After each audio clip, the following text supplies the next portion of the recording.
വിധായ ഹൃദി വിശ്വേശം വിധായ ഗുരുവന്ദനം ബാലാനാം സുഖബോധായ ക്രിയത്തെ തർക്കസംഗ്രഹ.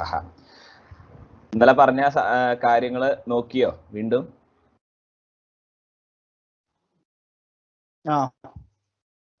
എന്നിട്ട് എന്താ ഉണ്ടായേ? കുഴപ്പമൊന്നും ഉണ്ടായില്ല.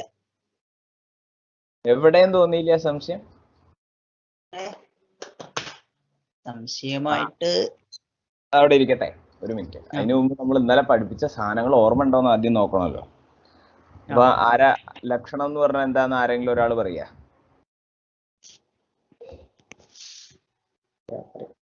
ലക്ഷണം താൻ തന്നെ പറഞ്ഞോളൂ. ഞാനോ? പറയൂ. അസാധാരണം കാരണം, സോറി, അത് കർണാണ്. ദൂഷണത്രയരഹിതം, അതാണ് ലക്ഷണം. എന്ത് ദൂഷണത്രയരഹിതമായിട്ടുള്ള എന്ത്? ദൂഷണ ക്ലിയർ ആയില്ലേ? എന്താണ്? ഒരു മിനിറ്റ് ഞാൻ പുറത്തേക്ക് കയറുന്നു. ദൂഷണത്രയരഹിതമായിട്ടുള്ള എന്ത്?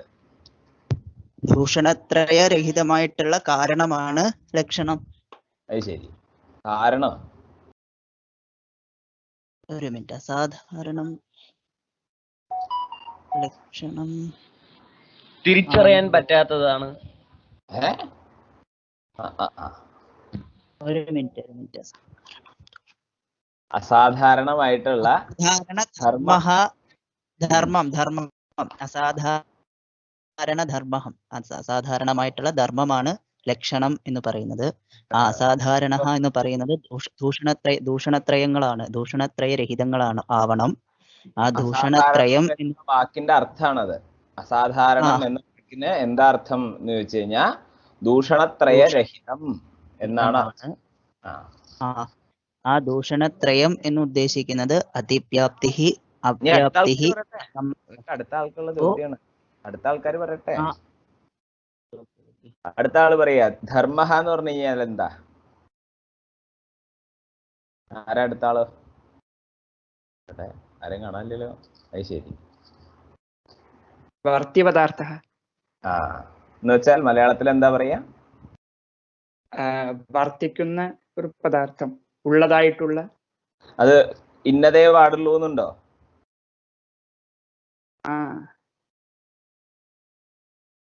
അതായത് ഒരു ഗുണമാണെങ്കിൽ മാത്രമേ അതിനെ ധർമ്മം എന്ന് പറയുള്ളൂ എന്നുണ്ടോ? ഗുണം, കർമ്മ, അങ്ങനെയൊന്നും ഇല്ല കേട്ടോ. എന്താണെങ്കിലും എന്താണോ ഉള്ളത് അതൊക്കെ ധർമ്മ എന്നുള്ളത് കൊണ്ട് പറയാൻ പറ്റും. അതിവ്യാപ്തി എന്ന് പറഞ്ഞു കഴിഞ്ഞാൽ അല്ല, എന്താ അത് വേണ്ട. ലക്ഷ്യം എന്ന് പറഞ്ഞു കഴിഞ്ഞാൽ എന്താ? താൻ തന്നെ പറയും. യസ്യ ലക്ഷണം ഉച്ചതേ തത് ലക്ഷ്യം. അലക്ഷ്യം എന്ന് പറഞ്ഞു കഴിഞ്ഞാൽ ലക്ഷ്യ ഭിന്നം. അടിപൊളി. താൻ നോക്കിയിട്ടുണ്ട് എന്തായാലും. ഇനി എന്തായിരുന്നു? ഇനിയിപ്പോ മറ്റേ ദൂഷണത്രയങ്ങളല്ലേ പറഞ്ഞ. ആധേയ. അടുത്ത ആള് ആധേയ എന്ന് വെച്ച് കഴിഞ്ഞാ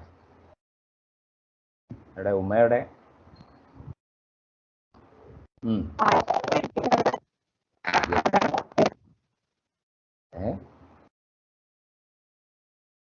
വളരെ എനിക്ക് നല്ലോണം ബ്രേക്ക് ആയിട്ടാണ് കേട്ടത്. എന്തായാലും അതായത് മനസ്സിലായില്ല എന്താ പറഞ്ഞതെന്ന്.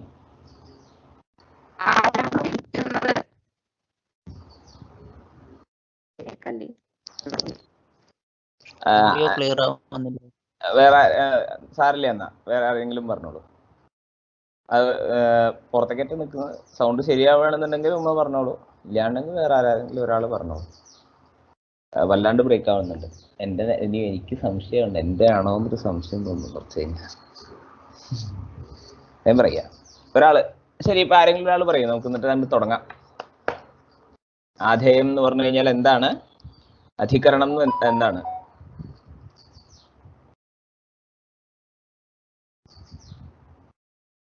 ഞാൻ തന്നെ പറയാം, അതായിരിക്കും. ആധേയം എന്ന് പറഞ്ഞു കഴിഞ്ഞാൽ എന്താണോ ഉള്ളത്, യത് വർത്തത്തെ, എന്താണോ ഉള്ളത് അതിനെയാണ് ആധേയ എന്ന് പറയാ. സഹ ആധേയ. യഹ വർത്തത്തെ സഹ ആധേയ. എത്ര വർത്തത്തെ, എവിടെയാണോ ഉള്ളത് അത് അധികരണം, അത് അധികരണം എന്ന് പറയും എന്ന് പറഞ്ഞു. ഇതൊക്കെ ഇന്നലെ പറഞ്ഞ സാധനങ്ങൾ നമ്മൾ ഒന്നും കൂടി ഒന്ന് നോക്കിയതാണ്. അത് കഴിഞ്ഞ് നമ്മൾ ഇന്നലെ അവസാനത്തേക്ക് എന്താ പറഞ്ഞേ എന്ന് വെച്ച് കഴിഞ്ഞാൽ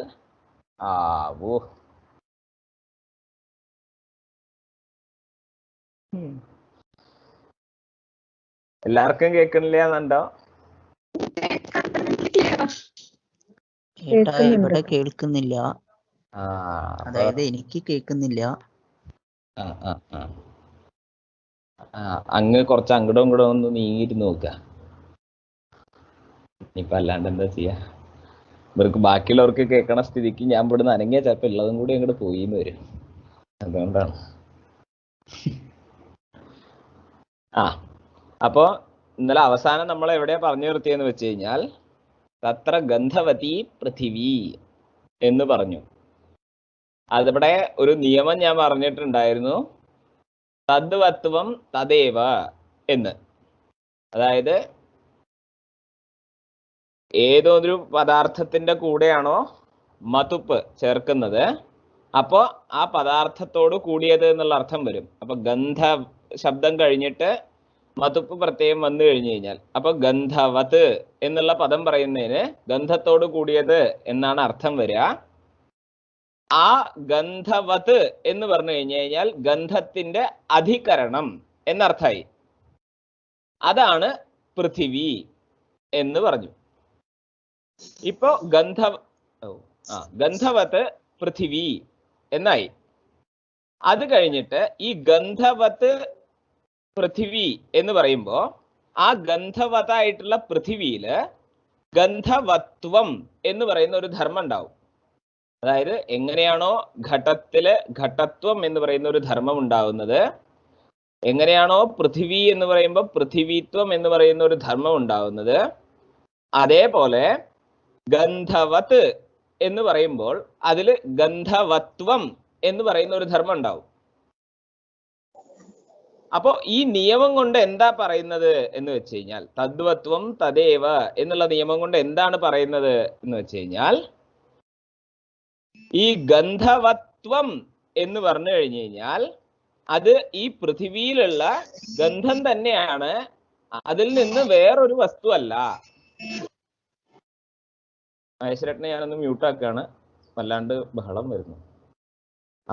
അപ്പൊ ഈ ഗന്ധവത്വം എന്നുള്ളത് കൊണ്ട് ആ പൃഥിവിയിലുള്ള ഗന്ധം എന്ന് പറയുന്ന ധർമ്മത്തിനെ തന്നെയാണ് പറയുന്നത്, അല്ലാതെ അതിൽ നിന്ന് വ്യത്യസ്തമായിട്ട് വേറൊരു ധർമ്മത്തിനെ അല്ല എന്നാണ് ഈ നിയമം കൊണ്ട് പറയുന്നത്.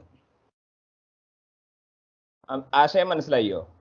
ഈ മതുപ്പ് പ്രത്യയം ചേർത്ത് പറയുമ്പോ അതിന്റെ അധികരണം എന്നുള്ള അർത്ഥം കിട്ടും. ഇപ്പൊ ഗന്ധ എന്നൊരു വസ്തുവിനെ എടുത്തിട്ട് അതിന്റെ കൂടെ മതുപ്പ് പ്രത്യയം ചേർത്ത് പറയുമ്പോ ആ ഗന്ധത്തിന്റെ ആശ്രയ അല്ലെങ്കിൽ ആ ഗന്ധത്തിന്റെ അധികരണം എന്നുള്ള അർത്ഥം കിട്ടും. ആ അധികരണം എന്നുള്ള അർത്ഥത്തിൽ പറയുന്ന ശബ്ദമാണ് ഗന്ധവത് എന്നുള്ളത്. അപ്പൊ പൃഥിവി ഗന്ധവത് ആണ് എന്ന് പറഞ്ഞു കഴിഞ്ഞു കഴിഞ്ഞാൽ അതില് ഗന്ധവത്വം എന്ന് പറയുന്ന ഒരു ധർമ്മം ഉണ്ടാവും. ആ ഗന്ധവത്വം എന്ന് പറയുന്ന ധർമ്മം ഈ ഗന്ധത്തിൽ നിന്ന് വേറൊന്നല്ല, അത് ഈ ഗന്ധം തന്നെയാണ് എന്നാണ് ഈ നിയമത്തിന്റെ അർത്ഥം. അപ്പൊ ഇങ്ങനെ ഇരിക്കുമ്പോ ഗ്രന്ഥകാരൻ പറയാണ് തത്ര ഗന്ധവതീ പൃഥിവി എന്ന് പറഞ്ഞു. ഈ ഗന്ധവത്ത് എന്നാണ് പ്രാതിപതികം, അവിടെ പൃഥിവി എന്നാണ് വിശേഷണം എന്നുള്ളത്. വിശേഷ്യം പൃഥിവി എന്നുള്ള സ്ത്രീലിംഗ ശബ്ദമായതുകൊണ്ടാണ് ഗന്ധവതി എന്ന് സ്ത്രീലിംഗത്തിൽ പറഞ്ഞിട്ടുള്ളത്. അപ്പൊ എന്തായി? ഗന്ധവതീ പൃഥിവി എന്ന് പറഞ്ഞു കഴിഞ്ഞു കഴിഞ്ഞാൽ ഈ പൃഥിവി ആയിട്ടുള്ള ദ്രവ്യം ഗന്ധവത് ആണ്, അതിൽ ഗന്ധമുണ്ട് എന്ന് പറഞ്ഞു. അപ്പോ ഗന്ധവതി ആണ് പൃഥിവി എന്ന് പറഞ്ഞു കഴിഞ്ഞാൽ അതിൽ ഗന്ധവത്വം ഉണ്ട് എന്നുള്ള അർത്ഥം നമുക്ക് മനസ്സിലാവും. അങ്ങനെയാണ് നമ്മൾ ഗന്ധവത്വമാണ് പൃഥിവിയുടെ ലക്ഷണം എന്ന് പറയുന്നത്. വാക്യത്തില് പൃഥിവി ഗന്ധവതിയാണ് എന്ന് മാത്രമേ പറഞ്ഞിട്ടുള്ളൂ. അപ്പോ അങ്ങനെയുള്ള വാക്യം കേൾക്കുമ്പോൾ നമുക്ക് എന്ത് മനസ്സിലായി എന്ന് വെച്ച് കഴിഞ്ഞാൽ ആ പൃഥിവിയില് ഗന്ധവത്വം ഉണ്ട്. എന്ന് ഗ്രന്ഥകാരൻ പറഞ്ഞു എന്ന് നമുക്ക് മനസ്സിലാവും. അങ്ങനെ ആ ഗന്ധവത്വമാണ് പൃഥ്വിയുടെ ലക്ഷണം എന്ന് നമ്മൾ പറയുകയാണ്. മനസ്സിലായോ?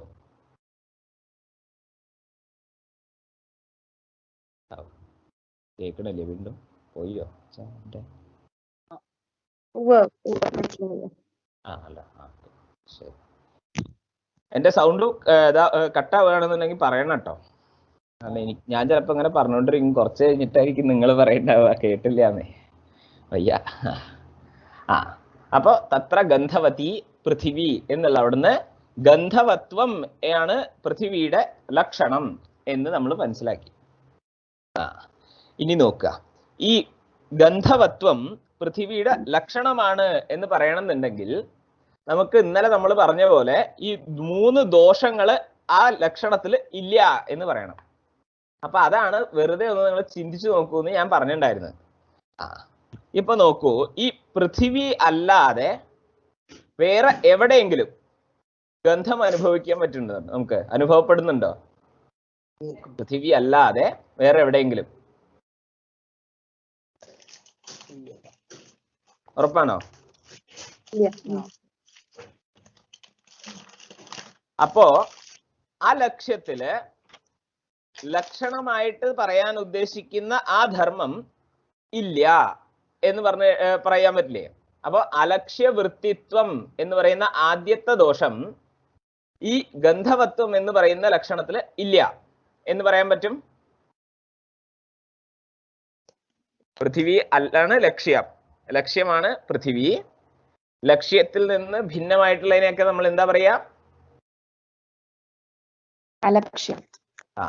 ആ അലക്ഷ്യമായിട്ടുള്ള ഒരു വസ്തുവിലും ഗന്ധവത്വം, അതായത് ഗന്ധഹ എന്ന് പറയുന്ന ആ ലക്ഷണം ഇല്ല എങ്കിൽ അതിൽ അലക്ഷ്യ വൃത്തിത്വം എന്ന് പറയുന്ന അതിവ്യാപ്തി എന്ന് പറഞ്ഞ ദോഷം ഇല്ല എന്ന് പറയാൻ പറ്റും. അപ്പൊ ഒരു ദോഷം ഇല്ലാന്നായി. പൃഥിവിയില് എല്ലായിടത്തും ഈ ഗന്ധം എന്ന് പറയുന്ന ലക്ഷണം ഉണ്ടോ എന്ന് നോക്കണം. അടുത്തത് എല്ലായിടത്തും ഉണ്ടോ? ഒരു സംശയം ചോദിക്കട്ടെ. പൃഥിവി എന്നുള്ളത് കൊണ്ട് പൃഥിവി മഹത്തായിട്ടുള്ള രീതിയിലാണോ ഉദ്ദേശിക്കുന്നത്, തന്മാത്ര എന്നുള്ള രീതിയിലാണോ ഉദ്ദേശിക്കുന്നത്? പൃഥിവി എന്നുള്ളത് കൊണ്ട് പരമാണു മുതല് ഇനിയിപ്പോ ഈ ഭൂമി മൊത്തമായിട്ടുള്ളത് ആണെങ്കിൽ അങ്ങനെ എടുത്തോളൂ. എന്തൊക്കെ പൃഥിവി ഉണ്ടോ അതൊക്കെ എടുത്തിട്ടുണ്ട്. അപ്പൊ വായുവില് ഗന്ധത്തിന്റെ അംശം വരുന്നുണ്ടല്ലോ. അപ്പോ വായുവിൽ എവിടെയാണ് ഗന്ധത്തിന്റെ അംശം വരുന്നത്? എല്ലാം എടുക്കുമ്പോ എല്ലാ, അതായത് പൃഥിവി, അപ്പ്, തേജസ്, വായു എല്ലാം ഇതേപോലെ എടുക്കുന്നുണ്ടല്ലോ. അങ്ങനെ പറഞ്ഞില്ലേ, ഞാൻ പൃഥിവി ആയിട്ടുള്ള എല്ലാം എന്നാണ് പറഞ്ഞത്.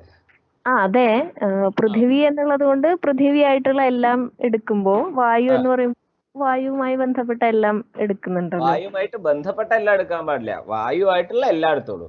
അതെ. അപ്പോ അതില് ഇപ്പോ കാറ്റിനാണെങ്കിലും അത് സുഗന്ധം അല്ലെങ്കിൽ ദുർഗന്ധം വരുന്നുണ്ടല്ലോ. അത് ഇത്രയേ ഉള്ളൂ. നോക്കൂ, അതൊരു നല്ല ചോദ്യമാണ്. ഇപ്പൊ നോക്കൂ, ഒരു സ്ഥലത്ത് നമ്മൾ സ്വസ്ഥമായിട്ട് ഇരിക്കുകയാണെന്ന് വിചാരിക്കാം, കാറ്റ് വീശുന്നുണ്ട്.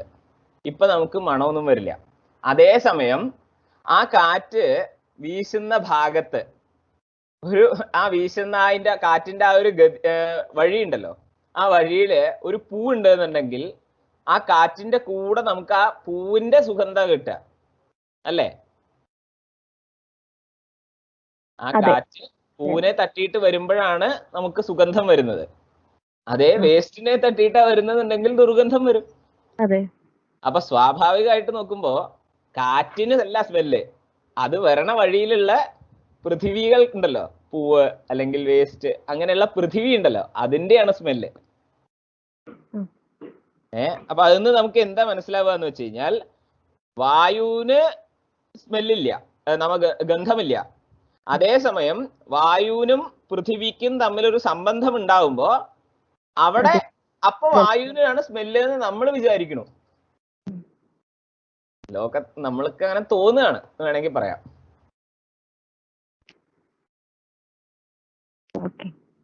ഇപ്പൊ കറക്റ്റ് ആയില്ലേ?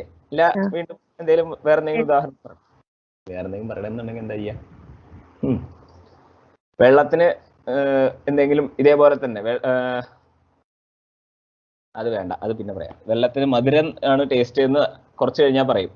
അത് എങ്ങനെയാന്ന് നമ്മൾ അടുത്ത ചോദ്യം ചോദിക്കണം. അവിടെ ഇതേപോലെ തന്നെ ഞാൻ സമാധാനം അപ്പോഴും പറയാം. അപ്പൊ എന്തായി? അതിവ്യാപ്തി ഇല്ല എന്നുള്ളത് പറഞ്ഞു. ഇനി അവ്യാപ്തി. അവ്യാപ്തി എന്ന് പറഞ്ഞു കഴിഞ്ഞാൽ എന്താ? ഒരു സംശയം കൂടി. ചോദിക്കും. ഈ തീപ്പട്ടി വയ്ക്കുമ്പോ നമുക്ക് ആ മണം വരില്ലേ? അപ്പൊ അത് അഗ്നിയിലല്ലേ? ഈ തീപ്പട്ടി കൊള്ളിന്നാണോ മണം വരണത്, തീയെന്നാണോ മണം വരുന്നത്? അത് ആദ്യം പറയാ. തീപ്പട്ടിക്കൊള്ളി. തീപ്പട്ടിക്കൊള്ളി പൃഥ്വിയല്ലേ? അപ്പൊ കുഴപ്പമില്ലല്ലോ, അത്രേ ഉള്ളൂ. അവ്യാപ്തി എന്ന് പറഞ്ഞു കഴിഞ്ഞാൽ എന്താ? അടുത്ത ദോഷം. എവിടെ പോയോ? അവ്യാപ്തി എന്ന് പറഞ്ഞു കഴിഞ്ഞാൽ എന്താണ്? മലയാളത്തിൽ പറയുക അതിന്റെ അർത്ഥം? ലക്ഷ്യത്തില് ഏകദേശമായിട്ടിരിക്കുന്ന വൃത്തി. ഏകദേശം എന്ന് പറഞ്ഞു കഴിഞ്ഞാൽ ചിലയിടത്ത്. അപ്പൊ ഈ പൃഥ്വിയില് എല്ലായിടത്തും ഗന്ധമുണ്ടോ? എല്ലാം ഉണ്ട്. അപ്പൊ ഏകദേശ വൃത്തിത്വം ഉണ്ടോ ഇല്ലയോ? ഏകദേശ വൃത്തിത്വം അല്ല, എല്ലാ സ്ഥലത്തും ഉണ്ട്. അപ്പൊ ലക്ഷ്യൈകദേശ വൃത്തിത്വം എന്ന് പറയുന്ന രണ്ടാമത്തെ ദോഷവും പറയാൻ പറ്റില്ല. ഇനി അടുത്തത് എന്താ? സംഭവഃ. എന്ന് വെച്ചാ ലക്ഷ്യമാത്ര അവൃത്തിത്വം. ലക്ഷ്യമാത്ര അവൃത്തിത്വം. അർത്ഥം? അതായത് ലക്ഷ്യത്തില് ഇല്ലാത്തൊരു സംഭവത്തിനെ കുറിച്ച് പറയാം. പക്ഷെ ഇല്ലാത്തൊരു സംഭവത്തിനെ കുറിച്ച് പറയേ അല്ല, ഇല്ലാത്ത സംഭവം പറയാം. ഇല്ലാത്തൊരു ധർമ്മത്തിനെ ലക്ഷണമായിട്ട് പറയാം. ഇല്ലാത്തൊരു ധർമ്മം. അപ്പൊ ഈ ഗന്ധം പൃഥ്വിയിൽ ഉണ്ടല്ലോ. അപ്പൊ പിന്നെ അസംഭവം എന്നുള്ള ദോഷം നമുക്ക് എന്തായാലും വരില്ല എന്ന് ഉറപ്പായി. അപ്പൊ സാമാന്യമായിട്ട് നോക്കുമ്പോൾ ഈ മൂന്ന് ദോഷങ്ങളും എന്തായി? ഇവിടെ ഇല്ല. ഈ ഗന്ധവത്വം എന്ന് പറയുന്ന ധർമ്മത്തില് ഇല്ല. അതുകൊണ്ട് പൃഥ്വിയുടെ ലക്ഷണമായിട്ട് പറയാം എന്ന് ഉറപ്പായി. ഇനി നമ്മൾ ഇന്നലെ പഠിച്ചില്ലേ മറ്റേ ആധേയത്തെയും അധികരണത്തെയും, ആ സാധനങ്ങൾ വെച്ചിട്ട് എങ്ങനെയാണ് ലക്ഷണം പറയുക എന്ന് നോക്കുക. ഇപ്പൊ പൃഥ്വിയില് ഗന്ധവത്വം അല്ലെങ്കിൽ ഗന്ധഃ ഉണ്ട് എന്ന് പറയുമ്പോ ആരാണ് ആധേയം, ആരാണ് അധികരണം? പൃഥ്വിയില് ഗന്ധമുണ്ട്. അപ്പൊ ആരാണ് അധികരണം, ആരാണ് ആധേയം? പൃഥ്വി അധികരണവും ഗന്ധവത്വം ആധേയത്വം. ആധേയം, ആധേയത്വം അല്ല, ആധേയം. അപ്പോ ഈ ആധേയമായിട്ടുള്ള പദാർത്ഥത്തില് ആധേയത എന്ന് പറയുന്ന ഒരു ധർമ്മം ഉണ്ടാവും എന്ന് നമ്മൾ പറഞ്ഞിട്ടുണ്ടായിരുന്നു. അതേപോലെ അധികരണത്തില് എന്ത് ധർമ്മം ഉണ്ടാവുക? അത് കഴിഞ്ഞ് നമ്മളൊരു നിരൂപ്യ നിരൂപക ഭാവ സംബന്ധ എന്ന് പറഞ്ഞൊരു സംബന്ധം നോക്കിയിട്ടുണ്ടായിരുന്നു. അതായത് ഒരു അധികരണമാണ് എന്ന് പറഞ്ഞു കഴിഞ്ഞാൽ ആരുടെ എന്നുള്ളൊരു ആകാംക്ഷ വരും. അപ്പൊ ആ ആകാംക്ഷയെ ആരാണോ നിവർത്തിപ്പിക്കുന്നത്, ഇല്ലാണ്ടാക്കുന്നത്, അയാളെ നമ്മൾ നിരൂപക എന്ന് പറയും. അതാണ് ഇപ്പൊ ഈ സ്ഥലത്ത് അതാണ് ഗന്ധ അല്ലെ? ഗന്ധമല്ലേ? ആധേയ എന്നുള്ളത് കൊണ്ട്. അപ്പോ എന്തായി എന്ന് വെച്ച് കഴിഞ്ഞാൽ ഗന്ധത്തില് ആധേയത എന്ന് പറയുന്ന ധർമ്മമുണ്ട് ഇപ്പോ. അതേപോലെ പൃഥ്വിയില് അധികരണത എന്ന് പറയുന്ന ധർമ്മമുണ്ട്. ഈ അധികരണത, പൃഥ്വിയിലുള്ള അധികരണത എന്ന് പറയുന്ന ധർമ്മമാണ് ഈ ഗന്ധത്തില് ആധേയത എന്ന് പറയുന്ന ധർമ്മം ഉണ്ട്, അത് ഞാൻ കാരണമാണ് എന്ന് കാണിച്ചു കൊടുക്കുന്നത്, അറിയിക്കുന്നത്. പൃഥ്വി അധികരണമായതുകൊണ്ടാണല്ലോ ഈ ഗന്ധത്തില് ആധേയത എന്ന് പറയുന്ന ധർമ്മം വരുന്നത്. ഇന്നലെ പറഞ്ഞത് തന്നെയാണ്, വ്യത്യാസമായിട്ട് വേറൊന്നും ഞാൻ പറഞ്ഞിട്ടില്ല. എന്നാലും ഒന്നും കൂടി അത് പറഞ്ഞു എന്നേ ഉള്ളൂ. അപ്പോ ഈ ആധേയത എന്ന് പറയുന്ന ധർമ്മത്തിനും ഈ അധികരണത എന്ന് പറയുന്ന ധർമ്മത്തിനും തമ്മിലുള്ള സംബന്ധമാണ് നിരൂപ്യ നിരൂപക ഭാവ. ഇതുവരെ നമ്മൾ സാമാന്യമായിട്ട് ഇന്നലെ നോക്കിയിട്ടുണ്ടായിരുന്നു.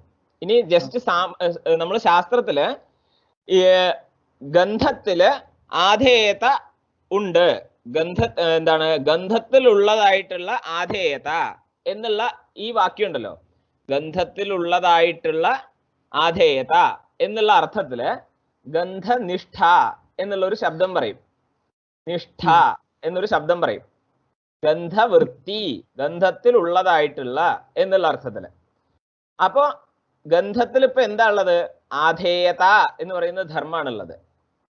അപ്പൊ നമുക്ക് ആ ആധേയത പറയാൻ വേണ്ടിയിട്ട് ഗന്ധനിഷ്ഠ ആധേയത എന്ന് പറയാൻ പറ്റും. അതിലുള്ളത് എന്നുള്ള അർത്ഥത്തിലാണ് ഈ നിഷ്ഠ എന്നുള്ള ശബ്ദം പറയുക. തദ്വൃത്തി എന്നും പറയും. എന്താണ് സർ? നിഷ്ഠ എന്നുള്ള ശബ്ദവും പറയും, വൃത്തി എന്നുള്ള ശബ്ദവും പറയും. അതായത് ഗന്ധത്തിലുള്ളതായിട്ടുള്ള ആധേയത, ഗന്ധനിഷ്ഠ ആധേയത അല്ലെങ്കിൽ ഗന്ധവൃത്തി ആധേയത എന്ന് പറയും. മനസ്സിലായി? ഇങ്ങനെ ഈ ശബ്ദമുണ്ട്. ഇതൊരു എന്താ ഇതിന് പറയുന്ന ഒരു ശൈലിയാണ്. ഗന്ധത്തിലുള്ളതായിട്ടുള്ള എന്നുള്ള അർത്ഥത്തില് നിഷ്ഠ അല്ലെങ്കിൽ വൃത്തി എന്ന് പറയും. അപ്പോ ഗന്ധത്തില് ആധേയത ഉണ്ടെങ്കിൽ ആ ആധേയത ഗന്ധനിഷ്ഠ ആണ്, ഗന്ധത്തിലുള്ളതാണ്. അതേപോലെ പൃഥിവിയില് അധികരണത എന്ന് പറയുന്ന പൃഥിവീനിഷ്ഠ അധികരണത എന്ന് പറയും. ഓക്കെ, ഇതേപോലെ തിരിച്ചും പറയാൻ പറ്റും. ആ അധികരണത പൃഥിവിയിലുണ്ട്, അപ്പോ അധികരണതയുടെ ആശ്രയമാണ് പൃഥിവി, അധികരണതാശ്രയ പൃഥിവി എന്നും പറയാം. പൃഥിവിയില് അധികരണത ഉണ്ട് എന്ന് പറയുമ്പോ പൃഥിവീനിഷ്ഠ അധികരണത എന്ന് പറയണം. അധികരണതയുടെ ആശ്രയമാണ് പൃഥിവി എന്ന് പറയുമ്പോ അധികരണതാശ്രയ പൃഥിവി. ഈ രണ്ട് വാക്യം മനസ്സിലായോ? ഒരേ അർത്ഥം തന്നെ അവിടുന്ന് ഇങ്ങടും മുകളിന്ന് താഴേക്കും താഴത്തുനിന്ന് മുകളിലേക്കും പറഞ്ഞു, അത്രേ ഉള്ളൂ. ഇങ്ങനെ രണ്ട് വ്യവഹാരങ്ങളുണ്ട്. ഇത് വെച്ചിട്ടാണ് നമ്മള് ലക്ഷണങ്ങളൊക്കെ പറയുക, ഈ രണ്ടു മൂന്ന് സാധനങ്ങൾ വെച്ചിട്ട്. തിരിച്ചു പറയുമ്പോ ഇങ്ങനെ പറയോ? എങ്ങനെ? അതായത് മലയാളത്തില് നമ്മൾ എങ്ങനെ പറയാ? ഭൂതലത്തില് ഘടമുണ്ട് എന്ന് പറയില്ലേ? അതേപോലെ ഗന്ധത്തില് ആധേയത ഉണ്ട് എന്ന് പറയാൻ പറ്റും. ഇതിനെയാണ് ഗന്ധനിഷ്ഠ ആധേയത എന്ന് പറയാ. ഈ സെയിം മീനിങ് ആണ്. ഗന്ധത്തിൽ ഉള്ളതായിട്ടുള്ള ആധേയത, ഗന്ധനിഷ്ഠ ആധേയത, same exact word to word translation ആണത്. അടുത്തത് എന്താ? ആധേയത എന്ന് പറയുന്ന ധർമ്മത്തിന്റെ ആശ്രയമാണ് ഗന്ധ എന്നുള്ളത് എടുക്കുക. ആധേയതാശ്രയ ഗന്ധ.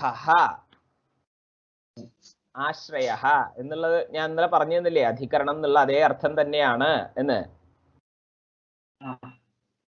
അത്രേ ഉള്ളൂ. ആ ആശ്രയ എന്നുള്ള ശബ്ദം അവിടെ പ്രയോഗിച്ചു. അധികരണതയുടെ ആശ്രയമാണ് പൃഥിവി, ആധേയതയുടെ ആശ്രയമാണ് ഗന്ധ എന്ന് പറഞ്ഞു. അത്രേ ഉള്ളൂ. ഇത് മനസ്സിലായില്ലേ? ഇനി നോക്കൂ, ഗന്ധനിഷ്ഠ എന്താണുള്ളത്? ആധേയത. അപ്പൊ ഗന്ധനിഷ്ഠ ആധേയതയുടെ നിരൂപകമാണ് പൃഥിവീനിഷ്ഠ അധികരണത എന്ന് പറഞ്ഞു. നോക്കൂ, ഗന്ധത്തില് ആധേയത ഉണ്ട്, പൃഥിവിയില് അധികരണത ഉണ്ട്. ഇതിൽ സംശയമില്ല. ഈ അംശത്തിൽ സംശയമില്ലല്ലോ. പൃഥിവിയില് അധികരണതയുണ്ട്, എന്താ ഗന്ധത്തില് ആധേയത ഉണ്ട്. ഈ അംശം മനസ്സിലായല്ലോ. ആ. അത് കഴിഞ്ഞ് ഈ ആധേയത എന്ന് പറയുമ്പോ ഗന്ധത്തിലുള്ള ആധേയത എന്നുള്ളതിനെ എങ്ങനെയാ പറയേണ്ടത് എന്ന് ഞാൻ പറഞ്ഞു. ഗന്ധനിഷ്ഠ ആധേയത എന്നാണ് അതിനെ പറയേണ്ടത് എന്നും പറഞ്ഞു. പൃഥിവീനിഷ്ഠ അധികരണത എന്നാണ് പറയേണ്ടത് എന്ന് പറഞ്ഞു. ഇനി അവിടെ നോക്കൂ. ഇങ്ങനെ പറഞ്ഞു കഴിഞ്ഞിട്ട് നമ്മൾ ആദ്യം പറഞ്ഞിട്ടുണ്ടായിരുന്നല്ലോ, ഈ ആധേയതയുടെ നിരൂപകമായിട്ടുള്ള ധർമ്മമാണ് അധികരണത. അതേ അധികരണതയുടെ നിരൂപകമായിട്ടുള്ള ധർമ്മമാണ് ആധേയത. പരസ്പരം നിരൂപ്യ നിരൂപക ഭാവ എന്ന് പറയുന്ന സംബന്ധമുണ്ട് എന്ന് നമ്മൾ പറഞ്ഞിട്ടുണ്ടായിരുന്നല്ലോ. അപ്പോ അതിന്റെ അർത്ഥം എന്താ? ആധേയത എന്ന് പറയുന്ന ധർമ്മം അധികരണത എന്ന് പറയുന്ന ധർമ്മത്തിന്റെ നിരൂപകമാണ്. അധികരണത എന്ന് പറയുന്ന ധർമ്മം ആധേയത എന്ന് പറയുന്ന ധർമ്മത്തിന്റെ നിരൂപകമാണ് എന്നല്ലേ? ഇത് ഇന്നലെ നമ്മൾ പറഞ്ഞിട്ടുണ്ടായിരുന്ന കാര്യങ്ങളാണ്. ഞാൻ വീണ്ടും പറയാണ്. അപ്പോ ഇതിനെ ചേർത്ത് പറയൂ. ഇനി ഗന്ധനിഷ്ഠ ആധേയത നിരൂപകം നിരൂപിക അധികരണത. ഗന്ധനിഷ്ഠമായിട്ടുള്ള ആധേയതയുടെ നിരൂപകമായിട്ടുള്ള അധികരണത. ഒരു ഇങ്ങനെ നിങ്ങൾ മനസ്സിലൊരു സ്ക്വയർ കണക്കാക്കിയാൽ മതി. ഒരു സ്ക്വയർ പോലെ കണക്കാക്കിയിട്ട് താഴത്ത് രണ്ട് സ്ഥലത്ത്, ഒരു സ്ഥലത്ത് ഗന്ധഹ എന്ന് വെക്കുക, മറ്റേ സ്ഥലത്ത് പൃഥിവി എന്ന് വെക്കുക. ആ രണ്ടിതിന്റെയും മുകളിലായിട്ട് ഗന്ധത്തിന്റെ മുകളില് ആധേയതയുണ്ട്, പൃഥിവിയുടെ മുകളില് അധികരണതയുണ്ട്. ഈ ഗന്ധത്തിന്റെയും ആധേയതയുടെയും അധികരണതയുടെയും നടുക്കുള്ള ആ ഒരു ലൈൻ ഉണ്ടല്ലോ, സംബന്ധം, അതാണ് നിരൂപ്യ നിരൂപക ഭാവം എന്ന് പറയുന്നത്. അതെങ്ങനെയാണ്? ആധേയത അധികരണതയുടെ നിരൂപകമാണ്, അധികരണത ആധേയതയുടെയും നിരൂപകമാണ് എന്ന് പറഞ്ഞു. ഈ അംശവും സംശയമില്ലല്ലോ. ഇനി നമുക്ക് ഗന്ധം തൊട്ട് പൃഥിവിയിലേക്ക് വരണം. ഇങ്ങനെ ഒരു എന്താ പറയാ, ഞാൻ വീഡിയോയിൽ കാണിച്ചു തരാം. ഇവിടുന്ന് ഈ താഴത്തുനിന്ന് ഗന്ധത്തിൽ നിന്ന് തുടങ്ങി ആധേയതയിൽ പോയി അധികരണതയിലേക്ക് വന്നിട്ട് വീണ്ടും പൃഥിവിയിലേക്ക് വരണം. ഇങ്ങനെ ഒരു ലൈൻ വരയ്ക്കണം എന്ന് വിചാരിക്കുക. അപ്പൊ ആദ്യം എന്താണ്? ഗന്ധഹ. ഗന്ധനിഷ്ഠയാണ് ആധേയത. അപ്പൊ ഗന്ധനിഷ്ഠ ആധേയത ഇവിടെത്തി. ഈ ആധേയതയുടെ നിരൂപകമാണ് ഈ അധികരണത. അപ്പൊ എന്തായി? ഗന്ധനിഷ്ഠ ആധേയത നിരൂപിക അധികരണത. ഇവിടെ വരെത്തി. ഈ അധികരണതയുടെ ആശ്രയമാണ് പൃഥിവി, അല്ലേ? അപ്പൊ എന്തായി? മൊത്തം ഒന്നിച്ചു പറയുമ്പോ ഈ ലൈൻ ഗന്ധനിഷ്ഠ ആധേയത നിരൂപക അധികരണത ആശ്രയ പൃഥിവി എന്ന് പറയാൻ പറ്റും. ഈ അംശം മനസ്സിലായോ? ഇല്ലെങ്കിൽ ഞാൻ വീണ്ടും പറയാം. കാരണം ഇത് മനസ്സിലാക്കിയാലേ അടുത്തത് നമുക്ക് വേറെന്തെങ്കിലും, അതായത് ഇനി മുതലുള്ള ലക്ഷണങ്ങള് ഞാൻ പറഞ്ഞു തരില്ല, നിങ്ങൾ ഇതുപോലെ പറയണം. അതിന് വേണ്ടിയിട്ടാണ് ഞാൻ ഈ ലക്ഷണത്തിൽ കുറച്ച് സ്ട്രെസ് ചെയ്ത് പറയുന്നത്. വീണ്ടും പറഞ്ഞു തരാം, വേണമെങ്കിൽ ചോദിക്കാം. എന്താ? ഒന്നുകൂടി റിപ്പീറ്റ് ചെയ്യണം, ചെറിയൊരു കൺഫ്യൂഷൻ. നോക്കൂ, ഗന്ധവത്വം എന്ന് പറഞ്ഞു കഴിഞ്ഞാൽ എന്താ അർത്ഥം? ഗന്ധഹ എന്ന് തന്നെയല്ലേ? ഇതാണ് ലക്ഷണം എന്ന് പറഞ്ഞു കഴിഞ്ഞാൽ ലക്ഷണം ലക്ഷ്യത്തിലുണ്ടല്ലോ. അപ്പൊ എന്തായി? ഗന്ധവത്വം പൃഥിവിയില് ഉണ്ട് എന്ന് പറഞ്ഞു. അപ്പോ ഗന്ധവത്വം എന്ന് പറഞ്ഞു കഴിഞ്ഞാൽ ഗന്ധമാണ്. ഗന്ധവത്വം എന്നുള്ളതിന് പൃഥിവിയില് ഗന്ധം ഉണ്ട് എന്നുള്ള അർത്ഥം എടുക്കുകയാണെന്നുണ്ടെങ്കിൽ ഈ ഗന്ധം എന്ന് പറയുന്നത് ആധേയമാണ്, പൃഥിവി എന്ന് പറയുന്നത് അധികരണമാണ്. അധികരണത്തില് അധികരണത എന്ന് പറയുന്ന ഒരു ധർമ്മം ഉണ്ടാവും, ആധേയത്തില് ആധേയത എന്ന് പറയുന്ന മറ്റൊരു ധർമ്മം ഉണ്ടാവും. ആ. ഈ ആധേയത എന്ന് പറയുന്ന ധർമ്മത്തിനും അധികരണത എന്ന് പറയുന്ന ധർമ്മത്തിനും തമ്മില് നിരൂപ്യ നിരൂപക ഭാവ എന്ന് പറയുന്ന ഒരു സംബന്ധമുണ്ട്. ആ. അതായത് ഈ ആധേയത എന്ന് പറയുന്ന ധർമ്മം അധികരണത എന്ന് പറയുന്ന ധർമ്മത്തിന്റെ നിരൂപകമാണ്. ഈ അധികരണത എന്ന് പറയുന്ന ധർമ്മം ആധേയത എന്ന് പറയുന്ന ധർമ്മത്തിന്റെയും നിരൂപകമാണ്. പരസ്പരം നിരൂപകന്മാരാണ് എന്ന് പറഞ്ഞു. എന്നിട്ട് അപ്പൊ നിരൂപ്യം വേണ്ടേ? പരസ്പരം നിരൂപകം എന്ന് പറഞ്ഞു കഴിഞ്ഞാൽ ഒരാള് മറ്റേയാളുടെ നിരൂപകമാണെന്നെങ്കിൽ ആ നിരൂപിക്കപ്പെടുന്ന ആള് നിരൂപ്യമാണ്. ആധേയത അധികരണതയുടെ നിരൂപകമാണ് എന്ന് പറഞ്ഞു കഴിഞ്ഞാൽ ആ സമയത്ത് അധികരണത നിരൂപ്യമാണ്. തിരിച്ചു പറയുകയാണെന്നുണ്ടെങ്കിൽ ആധേയത നിരൂപ്യമാണ് എന്ന് പറയണം. അത് ആ സന്ദർഭത്തിനനുസരിച്ച് എടുക്കണം. അത്രയേ ഉള്ളൂ. പരസ്പരം എന്ന് പറഞ്ഞത് അതുകൊണ്ടാണ്. രണ്ടുപേരും അങ്ങടും ഇങ്ങടും. ആരാണോ നിരൂപ്യം അപ്പുറത്താള് നിരൂപകമാവും. അപ്പുറത്താള് നിരൂപ്യമായി കഴിഞ്ഞാൽ ഇപ്പുറത്താള് നിരൂപകമാവും. അത്രയേ ഉള്ളൂ. ഇപ്പൊ എന്തായി? ഇനി ഇതിനെ എല്ലാത്തിനെയും കൂടി നമ്മൾ ഒന്നിച്ച് പറഞ്ഞു. അത്രയേ ഉള്ളൂ. ഗന്ധം പൃഥിവിയിൽ ഉണ്ട് എന്നുള്ള ഒരൊറ്റ വാക്യേ നമ്മൾ ഇത്രയും ഇപ്പോഴും പറഞ്ഞിട്ടുള്ളൂ. അതിനെ ഈ ആധേയത അധികരണത എന്ന് പറയുന്ന രണ്ട് ധർമ്മത്തിനെ ചേർത്ത് പറഞ്ഞു. ഗന്ധനിഷ്ഠ ആധേയത എന്ന് പറഞ്ഞു. ആ ആധേയതയുടെ നിരൂപകമായിട്ടുള്ള അധികരണത എവിടെയാണോ ഉള്ളത് അത് എന്ന് പറഞ്ഞു. ഇത്രയേ ഉള്ളൂ. ഗന്ധനിഷ്ഠ ആധേയത നിരൂപിത അധികരണത ആശ്രയ പൃഥിവി. ഇനി ഇത്രയും മനസ്സിലായി. ഈ 4 സാധനങ്ങൾ മനസ്സിലായി കഴിഞ്ഞു കഴിഞ്ഞാൽ പിന്നെ ഞാൻ പറഞ്ഞ ആ ഒരു സ്ക്വയർ ചിന്തിച്ചാൽ മതി. നമ്മളിങ്ങനെ ഒരൊറ്റ ലൈൻ വരയ്ക്കുകയാണെന്നുള്ള രീതിയിൽ ഗന്ധത്തില് ആധേയതയുണ്ട്. അപ്പൊ ആ ആധേയത്തെ നമ്മൾ എങ്ങനെയാ പറയാ? ഗന്ധനിഷ്ഠ ആധേയത എന്ന് പറയും. ആ ആധേയത ഈ അധികരണതയുടെ നിരൂപകമാണ്. അപ്പൊ ആധേയത നിരൂപിത അധികരണത എന്ന് പറയാൻ പറ്റും. ഞാൻ ആദ്യം മാറി പറഞ്ഞു തോന്നുന്നുണ്ട് അല്ലെ? വേറെന്തോ ഒരു വാക്ക് പറഞ്ഞു തോന്നുന്നുണ്ട് അവിടെ. ഗന്ധനിഷ്ഠ ആധേയത നിരൂപിത അധികരണത എന്ന് പറയും. എന്നാണ് അല്ലേ? നിരൂപിത എന്നാ പറയാ. എന്ന് വെച്ച് കഴിഞ്ഞാൽ അർത്ഥം വ്യത്യാസമൊന്നുമില്ല. ആധേയതയാൽ നിരൂപിക്കപ്പെട്ട എന്നർത്ഥം. നിരൂപ്യം എന്നുള്ള അർത്ഥം. ആധേയതയാൽ നിരൂപ്യമായിട്ടുള്ള അധികരണത എന്നുള്ള അർത്ഥം തന്നെയാണ്. വേറെ അർത്ഥമൊന്നുമില്ല. ആ പദം നിരൂപിത എന്നാണ്. അത്രയേ ഉള്ളൂ. സ്ത്രീലിംഗാണല്ലോ. നിരൂപിത അധികരണത എന്ന് പറയും. ഒരേ അർത്ഥാണ്. നിരൂപ്യം നിരൂപിതം എന്ന് പറഞ്ഞു കഴിഞ്ഞാലും ഒരേ അർത്ഥാണ്. അപ്പൊ എന്തായി? അങ്ങനെ ആധേയതയാൽ നിരൂപിക്കപ്പെട്ട ആ അധികരണതയുടെ ആശ്രയമാണ് പൃഥിവി എന്ന് പറഞ്ഞു. ഇതിനെയാണ് ഗന്ധനിഷ്ഠ ആധേയത നിരൂപിത അധികരണത ആശ്രയ എന്ന് പറഞ്ഞത്.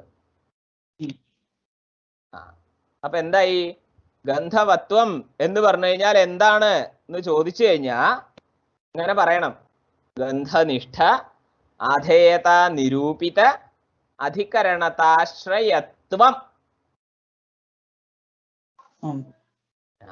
ഇപ്പൊ ഞാൻ ഒരു സാധനം ഇതിൽ എക്സ്ട്രാ പറഞ്ഞു. അത് മനസ്സിലായോ എന്താന്ന്? എന്ന് പറഞ്ഞു. അതെങ്ങനെയാ പറഞ്ഞേന്ന് ആലോചിക്കണ്ടേ? ഇപ്പൊ ചോദിക്കേണ്ടത് എന്താന്ന് വെച്ച് കഴിഞ്ഞാൽ നോക്കൂ. ഗന്ധനിഷ്ഠ ആധേയത നിരൂപിത അധികരണതാശ്രയ എന്ന് പറഞ്ഞു കഴിഞ്ഞാൽ തന്നെ പൃഥിവിയായി. ആശ്രയമാണ് എന്ന് പറഞ്ഞു കഴിഞ്ഞാൽ തന്നെ അത് പൃഥിവിയാണ് എന്ന് മനസ്സിലായല്ലോ. അപ്പൊ ആശ്രയമാണ് പൃഥിവി എന്ന് പറയുമ്പോ അതിൽ ആശ്രയത്വം എന്ന് പറയുന്ന ഒരു ധർമ്മം ഉണ്ടാവും? ആശ്രയമായി ഘടത്വം എന്ന് പറയുന്ന ധർമ്മം ഉള്ളതുപോലെ തന്നെ ആശ്രയ എന്ന് പറയുമ്പോൾ അതിൽ ആശ്രയത്വം എന്ന് പറയുന്ന ഒരു ധർമ്മം ഉണ്ടാവൂലോ. ഇതാണ് ആ പൃഥിവിയിലുള്ള ഒരു ധർമ്മത്തിനല്ലേ നമ്മൾ പറയേണ്ട ലക്ഷണമായിട്ട്. പൃഥിവിയെ തന്നെ പറയാൻ പറ്റില്ല. പൃഥിവിയുടെ ലക്ഷണം എന്താണെന്നല്ലേ ചോദ്യം. അപ്പൊ നമ്മൾ പൃഥിവിയിലുള്ള ഒരു ധർമ്മത്തിനെ പറയണ്ടേ. അപ്പോ ഗന്ധനിഷ്ഠ ആധേയത നിരൂപിത അധികരണതാശ്രയ എന്ന് പറഞ്ഞു കഴിഞ്ഞാൽ അത് പൃഥിവിയിലുള്ള ഒരു ധർമ്മല്ല, അത് പൃഥിവിയാണ്. ആശ്രയ എന്ന് പറഞ്ഞു കഴിഞ്ഞാൽ അത് പൃഥിവിയാണ്, അല്ലാതെ പൃഥിവിയിലുള്ള ഒരു ധർമ്മല്ല. അപ്പൊ നമ്മൾ എന്ത് പറയണം? ലക്ഷണം എന്താണെന്ന് ചോദിക്കുമ്പോ അതിൽ ആ പൃഥിവിയിലുള്ള ഒരു ധർമ്മത്തിനെ നമ്മൾ പറയണം. അതിനു വേണ്ടിയിട്ടാണ് ആധേയത നിരൂപിത അധികരണതാശ്രയത്വം എന്ന് പറഞ്ഞത്. ഓക്കെ, അപ്പൊ പൃഥിവിയുടെ ലക്ഷണം എന്താ? ഗന്ധനിഷ്ഠ ആധേയത നിരൂപിത അധികരണതാശ്രയത്വം. ഇത്രയും മതി. കാരണം ഞാൻ ഇതിന്റെ അപ്പുറത്തേക്ക് ഒരു സാധനം പറയണമെന്ന് വിചാരിച്ചു, അത് വേണ്ട, അത് നമുക്ക് കുറച്ച് കഴിഞ്ഞിട്ടാവാം. അത് കുറച്ചും കൂടി കഴിഞ്ഞു കഴിഞ്ഞാൽ നിങ്ങളൊരു 2-3 ലക്ഷണം കൂടി കഴിഞ്ഞിട്ട് വായുവിന്റെ ലക്ഷണം എത്തുമ്പോൾ ഏകദേശം ആവശ്യം വരും. അവച്ഛേദകങ്ങൾ നിവേശിപ്പിക്കുക എന്ന് പറയും. ഇനി ഇതിൽ ഈ പൃഥ്വിയുടെ ലക്ഷണം ഇപ്പൊ കേൾക്കാനേ സുഖമുള്ളൂ. ഇത് കഴിഞ്ഞു കഴിഞ്ഞു കഴിഞ്ഞാൽ ഒരു 1.5 പേജൊക്കെ എഴുതാനുള്ളത് ഉണ്ടാവും. ഇഷ്ടം പോലെ ഉണ്ട്. അല്ല ഏട്ടാ, ഇതിനെ കുറിച്ചൊരു വാക്യാർത്ഥം എഴുതിയിട്ടുണ്ടായിരുന്നു എന്റെ ടീച്ചർ. ഗന്ധവതി പൃഥ്വി എന്നതില് അത് അപ്പൊ സമവായ സംബന്ധാവച്ചിന്ന ഗന്ധത്വാവച്ചിന്ന ഗന്ധനിഷ്ഠ ആധേയത നിരൂപിത അധികരണതാവത് വൃത്തി ദ്രവ്യത്വാധികരണ വൃത്തി ഭേദ പ്രതിയോഗി അങ്ങനെ പറഞ്ഞിട്ട് അങ്ങനെ പോയി. ദ്രവ്യത്വാധികരണ വൃത്തി ഭേദ പ്രതിയോഗിത അനവച്ഛേദക ധർമ്മവത്വം, അനവച്ഛേദക ജാതിവത്വം, ധർമ്മവത്വം. അതുകൊണ്ട് ഓരോ എവിടെയൊക്കെ ആധേയത വരുന്നുണ്ടോ അവിടെയൊക്കെ 2 വെച്ച് നിവേശിപ്പിക്കാൻ പറ്റും. അതൊക്കെ അങ്ങനെയാണ്. അത് നമുക്കിപ്പോ തൽക്കാലം വേണ്ട, അത് പിന്നെ നമുക്ക് കുറച്ച് കഴിഞ്ഞിട്ട് നോക്കാം. അത് ഇപ്പൊ ലക്ഷണം എന്താണെന്ന് ചോദിച്ചു കഴിഞ്ഞാൽ പറയേണ്ടത് എങ്ങനെയാന്ന് മനസ്സിലായില്ലേ? ഗന്ധനിഷ്ഠ ആധേയത നിരൂപിത അധികരണതാശ്രയത്വം മനസ്സിലായില്ലേ? ഇനി ഞാൻ നിങ്ങൾക്ക് ഒരു ടാസ്ക് തരാം, ഇപ്പൊ തന്നെ ശ്രമിച്ചാ മതി കേട്ടോ. ആരെങ്കിലും ശീതസ്പർശവത്യഃ ആപഹ എന്നുണ്ട്. ശീതസ്പർശവത്യഃ ആപഹ എന്നുണ്ട്. ആപഹ എന്നുള്ളത് നിത്യസ്ത്രീലിംഗ ബഹുവചന ശബ്ദമായതുകൊണ്ടാണ് ശീതസ്പർശവത്യഃ എന്ന് പറഞ്ഞത്. ശീതസ്പർശവതീ, ശീതസ്പർശവത്യൗ, ശീതസ്പർശവത്യഃ എന്ന് ബഹുവചനം. അപ്പോ ജലത്തിന്റെ ലക്ഷണം എന്താണ്? ശീതസ്പർശവത്യഃ ആപഹ എന്ന് പറഞ്ഞു കഴിഞ്ഞു കഴിഞ്ഞാൽ ലക്ഷണം എന്താണ് കിട്ടുക? ഗന്ധവതി പൃഥിവി എന്ന് പറയുമ്പോൾ ഗന്ധവത്വം ആണ് ലക്ഷണം എന്ന് കിട്ടിയതുപോലെ ശീതസ്പർശവത്യഃ ആപഹ എന്ന് പറയുമ്പോൾ എന്താണ് ലക്ഷണമായിട്ട് കിട്ടുക? നോക്കിയിട്ട് പറഞ്ഞ ഇപ്പൊ ചിന്തിക്കൂ.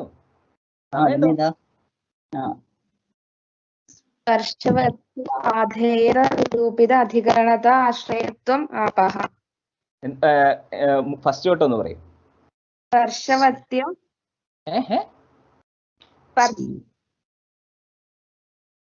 സ്പർശവത്വം എന്ന് മാത്രാണ് അവിടെ. ശീതസ്പർശവത്യഃ ആപഹ എന്നാണ് പറഞ്ഞത്. ശീതസ്പർശവത്വം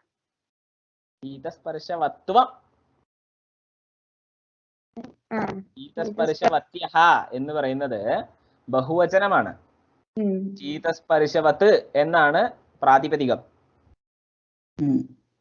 അവിടെ ബഹുവചനമാണ് വരേണ്ടത്. കാരണം ഈ ശീതസ്പർശവതി എന്ന് പറയാൻ പറ്റില്ല. ആപഹ എന്നുള്ളതാണ് വിശേഷ്യമായിട്ടുള്ള ശബ്ദം. അപ്പൊ വിശേഷണങ്ങള് വിശേഷ്യമായിട്ടുള്ള ശബ്ദത്തിന്റെ ഏതാണോ ലിംഗം ഏതാണോ വചനം ആ ഒരു വചനവും ലിംഗത്തിലും ആയിരിക്കും. അതുകൊണ്ട് ഇപ്പൊ ആപഹ എന്നുള്ളത് നിത്യ ബഹുവചന സ്ത്രീലിംഗ ശബ്ദമായതുകൊണ്ടാണ് ശീതസ്പർശവത്യഃ എന്ന് ബഹുവചനത്തിൽ പറഞ്ഞത്. നമുക്ക് ആവശ്യമുള്ളത് എന്താണ്? ശീതസ്പർശവത്വം. ഈ ഒരു അംശം നമുക്ക് ആവശ്യമുള്ളൂ. മറ്റേത് വൈയാകരണന്മാർക്കുള്ളതാണ്. ബാക്കിയുള്ളതൊക്കെ വൈയാകരണന്മാർ ചിന്തിച്ചോളൂ അത് എന്തുകൊണ്ടാണ് അങ്ങനെയെന്നൊക്കെ. അതൊക്കെ അവരെ ആയിക്കോട്ടെ. അപ്പൊ എന്തായി? ശീതസ്പർശവത്യഃ എന്ന് പറഞ്ഞു കഴിഞ്ഞു കഴിഞ്ഞാൽ ശീതസ്പർശവത്ത് ആണ് ജലം എന്ന് മനസ്സിലായി. ശീതസ്പർശത്തോട് കൂടിയതാണ് ജലം. ഏതാണോ ശീതസ്പർശത്തോട് കൂടിയത് അത് ജലം എന്ന് മനസ്സിലായി. അപ്പൊ എന്തായി? ശീതസ്പർശവത്വം ആണ് ലക്ഷണം എന്ന് മനസ്സിലായി. ഈ ശീതസ്പർശവത്വം എന്ന് പറഞ്ഞു കഴിഞ്ഞാൽ എന്താ? അധേയതാണ്. അതൊന്നും വേണ്ട. ശീതസ്പർശവത്വം എന്ന് പറഞ്ഞു കഴിഞ്ഞാൽ എന്താണ് ആദ്യം അതിന്റെ അർത്ഥം പറയാം മലയാളത്തില്. അതായത് തണുപ്പുള്ളത് തൊടാൻ പറ്റുന്നതുമാണ്. തണുപ്പുള്ളതും തൊടാൻ പറ്റുന്നതും. ശീതം എന്ന് പറഞ്ഞാൽ തണുപ്പ് എന്നല്ലേ? അതെ. സ്പർശവത്വം നോക്കൂ, ഈ ശീതം എന്ന് തണുപ്പെന്ന് വേറെ ആയിട്ടൊരു സ്പർശമില്ല. തണുപ്പ് തന്നെ ഒരു സ്പർശമാണ് എന്നാണ്. തണുപ്പ് സ്പർശം, ചൂട് സ്പർശം, അതല്ലാണ്ട് രണ്ടും നടുക്കുള്ള ഒരു സ്പർശം. ഇതല്ലാണ്ട് വേറൊരു സ്പർശമില്ല. സ്പർശഃ ത്രിവിധഃ, ശീതഃ ഉഷ്ണഃ അനുഷ്ണശീതഃ എന്ന് കുറച്ച് കഴിഞ്ഞാൽ പറയും. തണുപ്പ് എന്ന് പറയുന്നത് 3 തരത്തിലുണ്ട്. അല്ല, സ്പർശം എന്ന് പറയുന്നത് 3 തരത്തിലുണ്ട്. ഉഷ്ണസ്പർശം, ചൂട്. ശീതസ്പർശം തണുപ്പ്, അനുഷ്ണശീതം ഉഷ്ണവുമല്ല ചൂടുമില്ല, രണ്ടും അല്ലാത്തൊരു സ്പർശം. ഇങ്ങനെ 3 സ്പർശങ്ങളാണ് ഉള്ളത് എന്ന് പറയും. അപ്പൊ ശീതസ്പർശം എന്ന് പറഞ്ഞു കഴിഞ്ഞാൽ ശീതമോ തണുപ്പും സ്പർശവും എന്നല്ല അർത്ഥം. തണുപ്പുള്ള സ്പർശം, തണുപ്പ് എന്നർത്ഥം. അത്രയേ ഉള്ളൂ. അപ്പൊ ശീതസ്പർശവത്വം എന്ന് പറഞ്ഞു കഴിഞ്ഞാൽ എന്താണ് സാധനം? ആ ഓപ്പോൾ എന്തോ പറയാൻ തുടങ്ങി.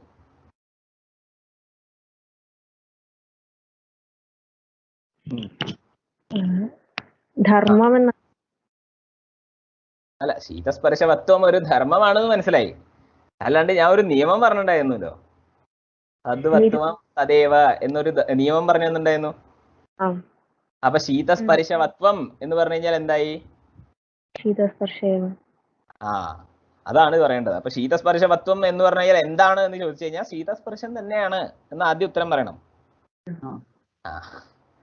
ഇനി അടുത്തത് ഞാൻ ചോദിക്കും, ഉഷ്ണസ്പർശം വരുമ്പോ വീണ്ടും ചോദിക്കാം. അപ്പൊ അതുപോലെ പറയണം. ആയിക്കോട്ടെ. അപ്പൊ എന്തായാലും ശീതസ്പർശവത്വമാണ് ജലത്തിന്റെ, അതായത് അതിന്റെ എങ്ങനെയായിരുന്നു? അഭ്യഹ ലക്ഷണം എന്നായി. അപഹ ലക്ഷണം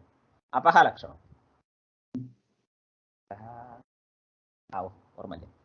ജലസ്യ ലക്ഷണം, അത് മതി. ജലത്തിന്റെ ലക്ഷണം എന്താണെന്ന് ചോദിച്ചപ്പോ ശീതസ്പർശവത്വമാണ് എന്ന് പറഞ്ഞു. ഇനി ഗന്ധനിഷ്ഠ അധേയത നിരൂപിതാധികരണതാശ്രയത്വം എന്ന് പറഞ്ഞതുപോലെ ഇവിടെ പറയുകയാണെന്നുണ്ടെങ്കിൽ, അയ്യന്റെ പൊന്നു, ഇങ്ങനെ നോണിയല്ലേ, ഞാൻ തോഫി കിട്ടോ? അത് കണ്ട എനിക്ക് പേടിയാവൂടോ. അപ്പൊ എന്താ ഗന്ധനിഷ്ഠ ആധേയത നിരൂപിത അധികരണതാശ്രയത്വം എന്ന് പറഞ്ഞതുപോലെ ആ ഗന്ധത്തിന്റെ സ്ഥാനത്ത് ശീതസ്പർശ എന്ന് ചേർത്ത് കഴിഞ്ഞു കഴിഞ്ഞാൽ ജലത്തിന്റെ ലക്ഷണമായി.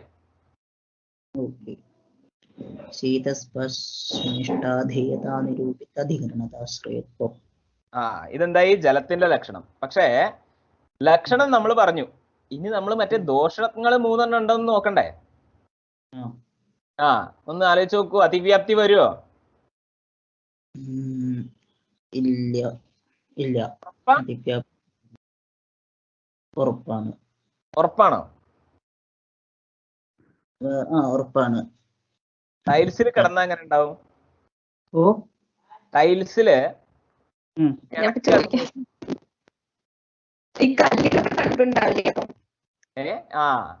അതൊരു ചോദ്യല്ലേ? അപ്പൊ എന്താ കല്ലിന് എന്തുകൊണ്ടാ തണുപ്പ് പറഞ്ഞേ? ചോദ്യല്ലേ? ജലവുമായിട്ട് സംയോഗമുള്ളത് കൊണ്ടല്ലേ കല്ലിന് തണുപ്പ്. അത്രയേ ഉള്ളൂ. ആദ്യം വായുവിന്റെ അടുത്ത് ആ ഓപ്പിൾ ചോദിച്ചപ്പോ ഞാൻ ഉത്തരം പറഞ്ഞില്ലേ? അതേ ഉത്തരം തന്നെയാണ്. ജലത്തിന് സംബന്ധം അവിടെ ഉള്ളത് കൊണ്ട് കല്ല് വെറുതെ കിടക്കുകയാണെന്നുണ്ടെങ്കിൽ അതിന് തണുപ്പും ചൂടും ഒന്നും ഉണ്ടാവില്ല. അതേസമയം വെള്ളത്തിന്റെ അടുത്ത് അല്ലെങ്കിൽ മഴക്കാലത്തൊക്കെ ആണെങ്കിൽ ആ കല്ലിന് തണുപ്പുണ്ടാവും. അതേസമയം വെയിലത്ത് കിടക്കണ കല്ലാണെങ്കിൽ അതിന് ചൂടും ഉണ്ടാവും. അപ്പൊ അതിന് എന്താ നമുക്ക് മനസ്സിലായേ? സംബന്ധം കൊണ്ടാണ് അതിന് ചൂടും തണുപ്പും വരണത്, അല്ലാണ്ട് അതിന്റെ സ്വഭാവം അല്ലാതെ അതിനുള്ളതല്ല.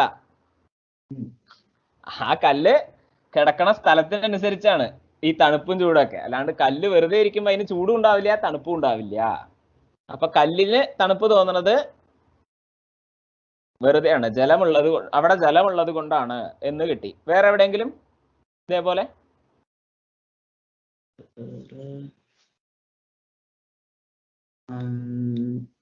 ഇല്ല, വേറെ എവിടെ ഉണ്ടാവാൻ ചാൻസ് ഇല്ല. ശരി, അപ്പൊ അതിവ്യാപ്തി ഇല്ലാന്നായി. അവ്യാപ്തി ഉണ്ടോ? എല്ലാ വെള്ളത്തിനും തണുപ്പാണോ? അതെ, എല്ലാ വെള്ളത്തിനും. ചുക്കുവെള്ളത്തിന് തണുപ്പില്ലല്ലോ. അത് അഗ്നി ചേരുന്നത് കൊണ്ടല്ലേ ചൂടാവുന്നത്, ചൂടാക്കുന്നത്. ഇങ്ങനെയാണ് ചിന്തിക്കേണ്ടത് നമ്മള്. മനസ്സിലായി? ഇത്രേ ആവശ്യമുള്ളൂ.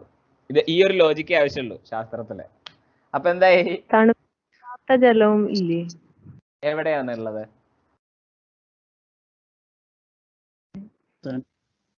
ചൂടാറിയത് ആണോ ഉദ്ദേശിച്ചത്? എന്താ ഉദ്ദേശിച്ചത്? തണുപ്പില്ലാത്ത ജലം എന്നുള്ളത് കൊണ്ട്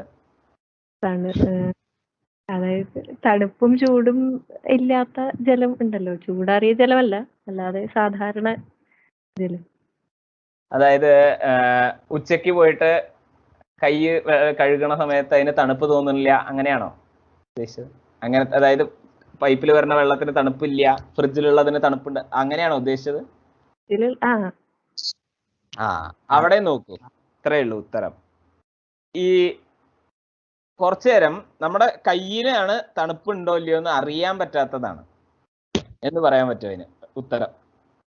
നമ്മളെ കയ്യ് ചില സമയത്ത് ആ വെള്ളം തന്നെ, സെയിം വെള്ളം, ഒരു വ്യത്യാസവും ഇല്ലാത്ത വെള്ളം, ഒരു അടുപ്പത്ത് നമ്മുടെ കൈ തട്ടിയിട്ടിരിക്കുന്ന സമയത്താണ് കൊണ്ടുവെക്കണമെന്നുണ്ടെങ്കിൽ നല്ല തണുപ്പ് തോന്നും.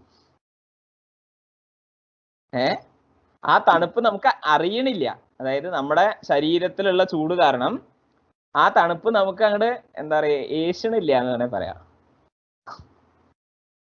ഈ തണുപ്പ് എന്ന് പറയുന്നത് എന്താ ആപേക്ഷികമാണല്ലോ, നമ്മൾ അറിയാത്തതാണ് എന്ന് പറയാം വേണമെങ്കിൽ.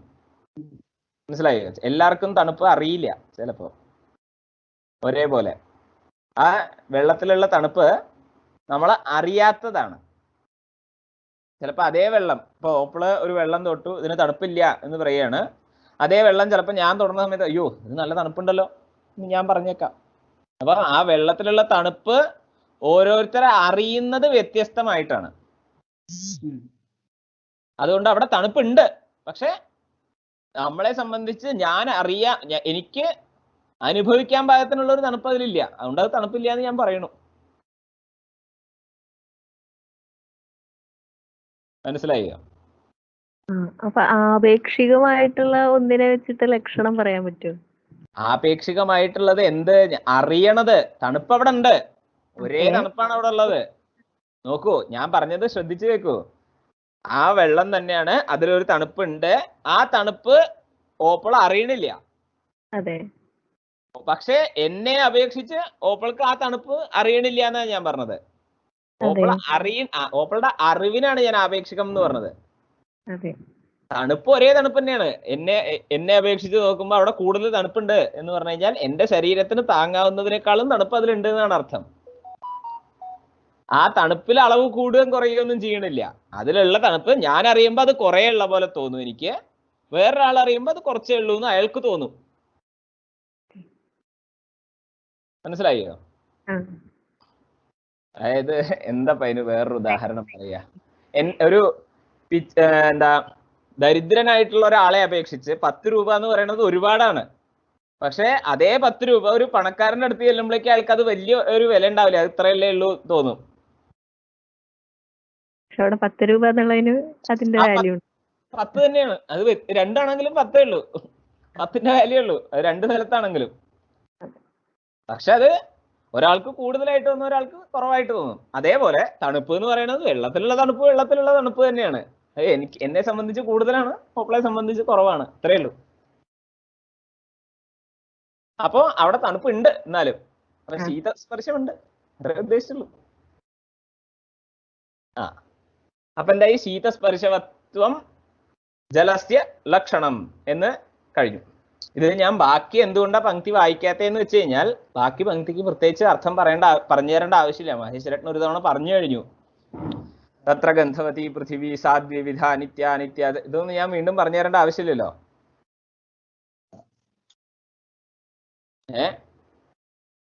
ഇല്ല, ആ ഓഡിയോയില് പറഞ്ഞു തന്നിട്ടുണ്ട്, സാറ് പറഞ്ഞു ആ തന്നിട്ടുണ്ട്. അതിൽ കൂടുതലായിട്ട് വേറെ അവിടെ ഒന്നുമില്ല, അത്രേ ഉള്ളൂ. ഒരു മിനിറ്റ്, ഞാൻ ഒന്ന് PDF എടുത്തോട്ടെ ഏട്ടാ. ഞാൻ പുസ്തകം എടുക്കാണ്ട് അത്ര നേരം പഠിപ്പിച്ചത്. എവിടെ പുസ്തകം? അവിടെ വേറെ എന്തെങ്കിലും ഉണ്ടോ നോക്കട്ടെ. തത്ര ദ്രവ്യാണി രൂപ. തത്ര ഗന്ധവതി പൃഥ്വി സാദ്വിവിധ നിത്യ അനിത്യ ച നിത്യ പ്രമാണരൂപ അനിത്യ കാര്യരൂപ പുനസ്ത്രിവിധ ശരീരേന്ദ്രിയ വിഷയഭേദാത് ശരീരം അസ്മദാദീനാം ഇന്ദ്രിയം ഗന്ധഗ്രാഹകം ഘ്രാണം നാസാഗ്രവർത്തി വിഷയോ മൃത്പാഷാണാദിഹി. ഇത് ഈ ഇവിടെ ഒന്നും പറഞ്ഞു തരേണ്ട ആവശ്യമില്ലല്ലോ. ഇതിപ്പോ മഹേശ്വരട്ടൻ പറഞ്ഞല്ലാണ്ട് വേറൊന്നും എനിക്ക് പറയാനില്ല അതില്. ഇത്ര തന്നെ ഉള്ളൂ അതില്. അവിടെ വേണ്ടല്ലോ അങ്ങനത്തെ സാധനങ്ങൾ വീണ്ടും വീണ്ടും പറയേണ്ട ആവശ്യമില്ലല്ലോ. പാഷാണം എന്ന് പറഞ്ഞ എന്താണ്? കല്ല്. മലയാളത്തിലെ ഭാഷയാണല്ല കേട്ടോ. അതാ ഞാൻ പെട്ടെന്ന്. കല്ല്, അത്രേ ഉള്ളൂ. അപ്പൊ എന്തായി? ശീതസ്പർശവത്യഹ ആപഹ എന്ന് ജലത്തിന്റെ ലക്ഷണം നമ്മൾ പറഞ്ഞു കഴിഞ്ഞു. അടുത്ത ആളാരാ? തേജസ്. ഉഷ്ണസ്പർശവത് തേജഹ. ആരാ ട്രൈ ചെയ്യാൻ പോണത് ലക്ഷണം പറയാൻ?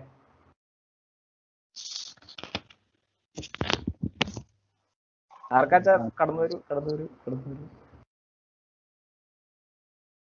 ഉഷ്ണസ്പർശവത് തേജഹ.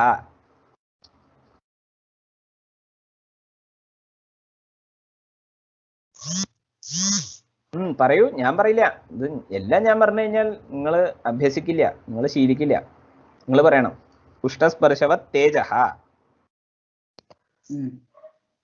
ഉഷ്ണസ്പർശനിഷ്ഠ. അല്ല, ആദ്യം ആരാണ് ലക്ഷ്യം, എന്താണ് ലക്ഷണം എന്നൊക്കെ പറയണം, എന്നിട്ടേ ബാക്കി പറയാൻ പാടില്ല.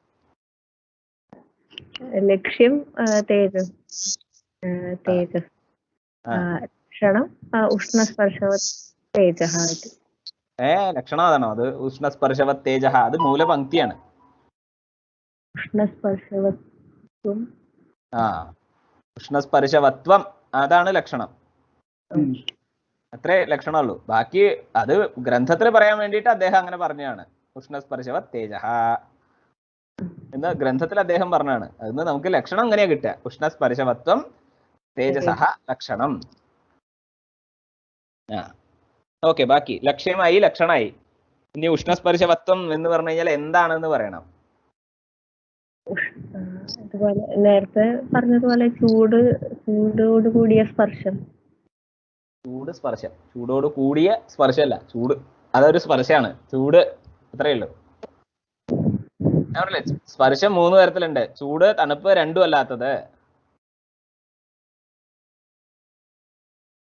അത് ഇത്ര ചിന്തിക്കേണ്ട ആവശ്യമില്ല. ചൂട് എന്ന് പറഞ്ഞാലാണ് സ്പർശം, അല്ലാണ്ട് വേറൊന്നല്ല. ചൂടോട് കൂടിയതായിട്ട് സ്പർശമുണ്ട്, അങ്ങനെ വേണ്ട. ചൂട്, തണുപ്പ്, രണ്ടും അല്ലാത്തത്, ഇങ്ങനെ 3 സ്പർശങ്ങളാണ് ഉള്ളത്. ഇത്രയേ ഉള്ളൂ. ശരി. എന്താ ഉഷ്ണസ്പർശവത്വം എന്ന് പറഞ്ഞു കഴിഞ്ഞാൽ എന്താ ലക്ഷണം? അത് ശരി.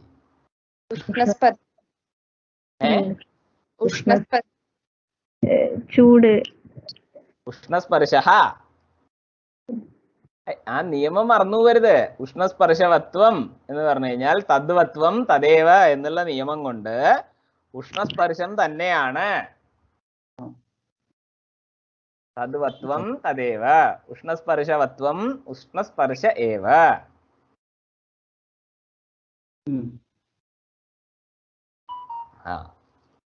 അപ്പൊ എന്തായി? ഉഷ്ണസ്പർശവത്വം എന്ന് പറഞ്ഞു കഴിഞ്ഞാൽ ഉഷ്ണസ്പർശ എന്നർത്ഥം. ഇനി ലക്ഷണം പറയാ.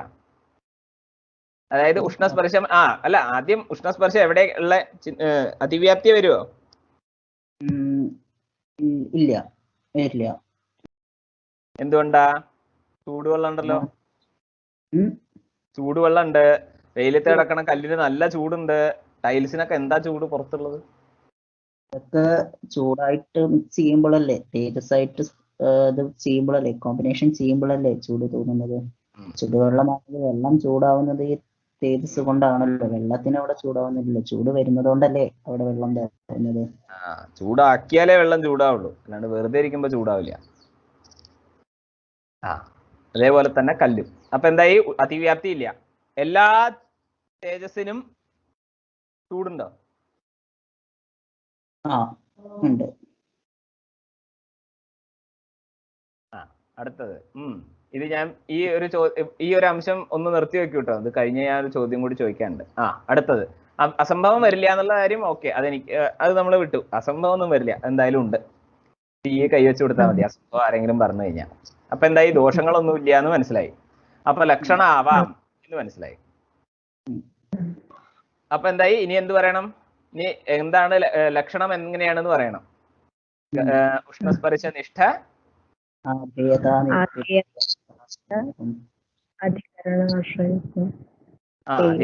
ആശ്രയത്വം, ഇതാണ് ലക്ഷണം.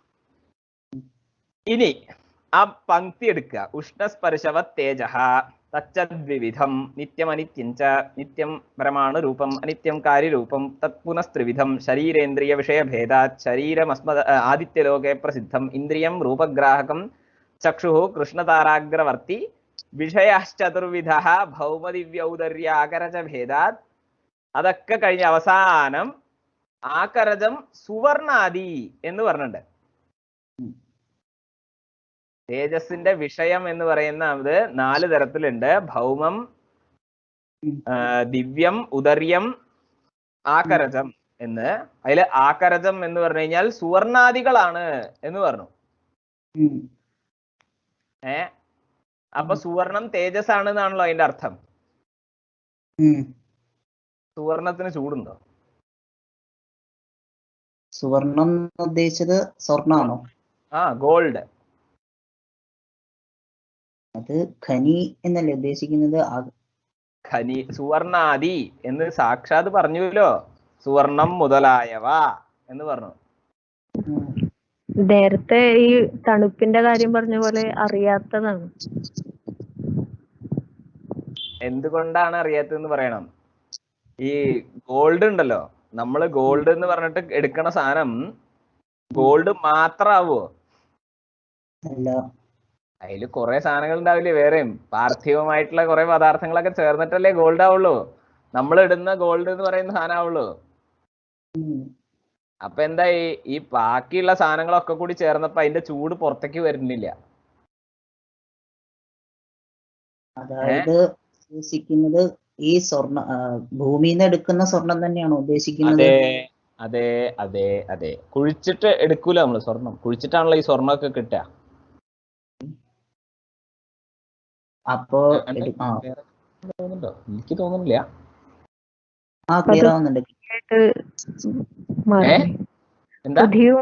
പൃഥ്വിയിൽ നിന്നുണ്ടാവുന്നല്ലേ എന്ത് സ്വർണം? പൃഥ്വിയിൽ നിന്ന് ഉണ്ടാവുകയാണെന്ന് പറയേണ്ട ആവശ്യമില്ല. തേജസ് ആണ്. പൃഥ്വിയിൽ നിന്ന് ഉണ്ടായിക്കോട്ടെ, ശരി, ഉണ്ടാവുകയാണ്. പൃഥ്വിയിൽ നിന്നാണ് ഉണ്ടാവണത്. സംബന്ധമുണ്ട് പൃഥ്വിയുമായിട്ട് എന്ന് വെച്ചാൽ മതി. തേജസ് ആണത്. സുവർണം എന്ന് പറയുന്നത് നമ്മൾ കാണുന്ന സാധനല്ലേ പൃഥ്വിയിൽ നിന്ന് ഉണ്ടാവണല്ലോ. ഈ മറ്റുള്ള പാർത്ഥിവ പദാർത്ഥങ്ങൾ കൂടിയിട്ടുണ്ട് എന്തായാലും നമ്മൾ കുഴിച്ച് പുറത്തെടുക്കുന്ന ആ വസ്തു മാത്രമേ നമ്മൾ കാണുന്നുള്ളൂ. പക്ഷെ ആ വസ്തുവില് ഈ സുവർണം മാത്രല്ല, എന്തൊക്കെയോ കൂടി ചേർന്ന സാധനമാണ് ഭൂമിയിൽ നിന്ന് ഉണ്ടാവണതായിട്ട് നമ്മൾ കാണുന്നത്. അത് നമുക്ക് എങ്ങനെ മനസ്സിലാവും? ഇങ്ങനെ കുഴിച്ചെടുക്കുന്ന സാധനം അതിനെ പറ്റി അറിയുന്ന ഒരാളെ കൊണ്ട് ടെസ്റ്റ് ചെയ്യിപ്പിച്ചു കഴിഞ്ഞാൽ അയാൾ പറയും ഇതിൽ സ്വർണം മാത്രല്ല, ഇതിൽ ഇന്ന സാധനങ്ങൾ ബാക്കിയുള്ളത് ചേർന്നിട്ടുണ്ട് എന്ന് ഒരു സ്വർണ്ണ വിദഗ്ധൻ പറയും. എന്താ പറയാ, അതിനെന്തോ ഒരു എഞ്ചിനീയറിംഗ് ഉണ്ട്. അത് പഠിച്ചു കഴിഞ്ഞാൽ നമുക്ക് മനസ്സിലാക്കാൻ സാധിക്കും. അത്രേ പറയാൻ പറ്റുള്ളൂ. വേറെ നമുക്ക് അതിൽ ഉത്തരവൊന്നുമില്ല. അപ്പൊ അങ്ങനെ പാർത്ഥിവമായിട്ടുള്ള സംശയങ്ങൾ ചേർന്നിട്ടുള്ള സാധനമാണ് സ്വർണ്ണത്തിന്, അതായത് ഭൂമിയിൽ നിന്ന് ഉണ്ടാവണത്. അപ്പൊ ചിലപ്പോ ആ അംശങ്ങളൊക്കെ പൃഥ്വിയിൽ നിന്ന് ഉണ്ടാവും. ആ അംശം കൂടുതലുണ്ട്, സ്വർണത്തിനേക്കാളും കൂടുതൽ ഈ സാധനങ്ങളൊക്കെയാണ് ഉള്ളത് എന്നുള്ളതുകൊണ്ട് നമ്മൾ അങ്ങനെ തെറ്റിദ്ധരിക്കണു എന്ന് പറയാൻ പറ്റും. അവിടെ ആദ്യം പറഞ്ഞ പോലെ തന്നെ നമ്മൾ അറിയണില്ല അതിന്റെ ചൂട്, അത്രയേ ഉള്ളൂ. ഇപ്പൊ എന്തായി? ഉഷ്ണസ്പർശവത്വം തേജസഹ ലക്ഷണം എന്നായി. ഇനി ഒരു ലക്ഷണം സമന്വയിപ്പിക്കുക എന്ന് പറയും. അയ്യോ, 4:10. ശരി, കുഴപ്പമില്ല, ലേറ്റ് ആയിട്ടാണ് തുടങ്ങിയത്. അതെ അല്ലേ. എന്തായാലും സമന്വയിപ്പിക്കുക എന്ന് പറയും. ഈ സമന്വയിപ്പിക്കുക എന്ന് പറഞ്ഞു കഴിഞ്ഞാൽ ലക്ഷണം ലക്ഷ്യത്തില് ഉണ്ട് എന്ന് സ്ഥിരീകരിക്കുക. ഇതിനെയാണ് സമന്വയിപ്പിക്കുക എന്ന് പറയാ. ലക്ഷണത്തില് ദോഷങ്ങളൊന്നുമില്ല, ആ ലക്ഷണം ലക്ഷ്യത്തിൽ ഉണ്ട് എന്ന് പറയുക. ഇതിനെയാണ് സമന്വയിപ്പിക്കുക എന്ന് പറയാ. അപ്പൊ ഒരു ലക്ഷണം പറയുകയാണെന്നുണ്ടെങ്കിൽ അത് ലക്ഷ്യത്തിലുണ്ട്, ലക്ഷ്യത്തിൽ സമന്വയിപ്പിക്കണം എപ്പോഴും. ഇപ്പൊ പൃഥ്വിയുടെ ലക്ഷണം എന്താണ്? ഗന്ധവതി, ഗന്ധത്വം. ഗന്ധവത്വം. ഇനി മാറ്റി പറഞ്ഞിട്ടല്ലേ. ഗന്ധനിഷ്ഠ ആധേയത നിരൂപിത അധികരണതാശ്രയത്വം. ഇതാണ് ലക്ഷണം. അപ്പൊ ഈ ലക്ഷണം പൃഥ്വിയിലുണ്ട് എന്ന് സമന്വയിപ്പിക്കണം. പൃഥ്വിയില് സമന്വയിപ്പിക്കണം. അതിന് ഒരു ശൈലി ഉണ്ട്, അത് ഞാൻ പറഞ്ഞുതരാം. ആ ശൈലി അതേപോലെ തന്നെ പഠിക്കുക, അതാവുമ്പോ എളുപ്പമാണ്. ആ ശൈലി അതുപോലെ അങ്ങോട്ട് കിട്ടിക്കഴിഞ്ഞാൽ പിന്നെ എല്ലാ സ്ഥലത്തും നമുക്ക് ഉപയോഗിക്കാം ഈ സാധനം. അത് നോക്കിക്കോളൂ. ലക്ഷ്യ പൃഥിവി, ലക്ഷ്യ അതായത് പൃഥിവ്യാഹ ലക്ഷണം ഉച്യത്തെ. ലക്ഷ്യ പൃഥിവി, ലക്ഷണം ഗന്ധവത്വം. ഗന്ധവത്വം നാമ ഗന്ധനിഷ്ഠ ആധേയതാ നിരൂപിത അധികരണതാശ്രയത്വം. ഗന്ധഃ പൃഥിവ്യാം വർത്തത്തെ ഇതി പ്രതീത്യ